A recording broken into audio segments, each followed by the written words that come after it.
Okay.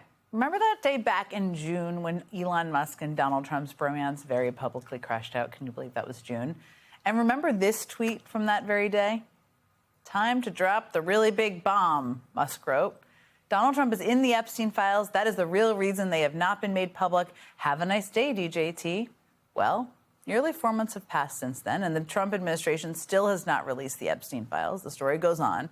But Democrats have been fighting tooth and nail to get their hands on whatever documents they can. And today, Democrats on the House Oversight Committee released new documents obtained from Epstein's estate. This batch included flight logs and some of Epstein's daily schedules. Now, included in those documents are the names of some pretty powerful people, including Trump allies like billionaire Peter Thiel, Steve Bannon, and yes, Elon Musk himself.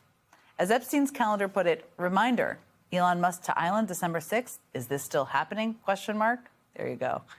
Oh, well, I mean, okay, then. It's there. And look, there's a running theme here. Every time the House Oversight Committee gets to work, something new comes to light. We've seen that over and over again. That's kind of the point. That's why they want all the files released. And there's been a big step forward in the House toward doing just that. The discharge petition to force a vote on a resolution to compel the release of the Epstein files is now on track to hit the required 218 signatures. Democrat Adelita Grijalva won a special election in Arizona on Tuesday, but she hasn't been sworn in yet. Grijalva and other Democrats have said Speaker Mike Johnson can swear her in at any moment, but that he's dragging his feet. 2 weeks ago, Johnson swore in another Democrat based on unofficial results, but now he's insisting on official results to come in before swearing in Adelita Grijalva. Funny how that works, isn't it? And yes, Grijalva thinks the Epstein petition is definitely a factor. I'm sort of wondering why in 2 weeks the rules are so different, and maybe it has something to do with the fact that I'm number 218. Maybe it does. I bet it does. Joining us now is Congressman Ro Khanna, a Democrat from California and member of the House Oversight Committee. As always, there's so much to ask you about. I just have to just start by, can we just start on the irony that the Musk tweet was in some ways the spark that lit the match, and today we see a document with Elon Musk's name in it. What did you think when you saw that? You know, I'm just amazed how many powerful people does Jeffrey Epstein know? I mean, this is like the president of the United States. He's hanging out with Musk, with Bill Gates, with Peter Thiel. The list is endless. And this is why Americans are asking, what is behind this? And the reality is, okay, Elon issued a denial. He said, I wasn't at the island. You know what the best way to know is just release the files. Release all the files, get all the evidence out there, and we'll have the facts out. But the drip, drip, drip actually is just feeding more concern that elite people are being protected. No question about that. And in the interim, while they're dragging their feet, you guys are tirelessly pushing for more information. I mean, Steve Bannon is also mentioned in these documents. Your colleague, Ranking Member Robert Garcia, said back in July that he was a target for his 15 hours of Epstein footage, that in terms of a subpoena target. Are you going to ask the committee for a subpoena for him? I mean, is this somebody whose information and all of his footage would be of interest to the committee getting their hands on?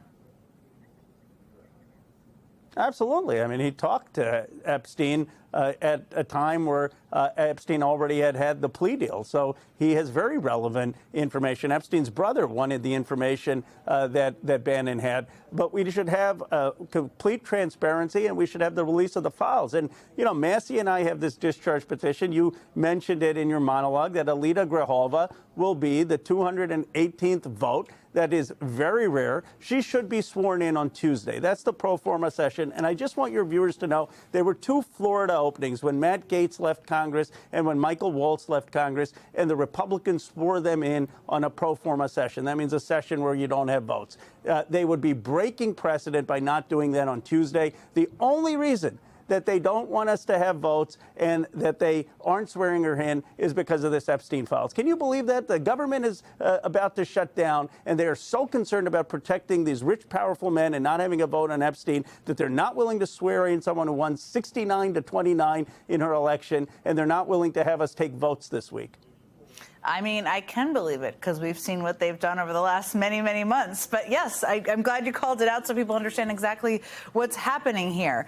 They're between Grijalva's swearing in and the potential for a shutdown. There's a lot of time, and I know you're tracking this and you've talked about it, for Republicans to kind of try to pull back those 4 who have said they'd be for signing the discharge petition. Are you concerned about that? How solid do you think they are?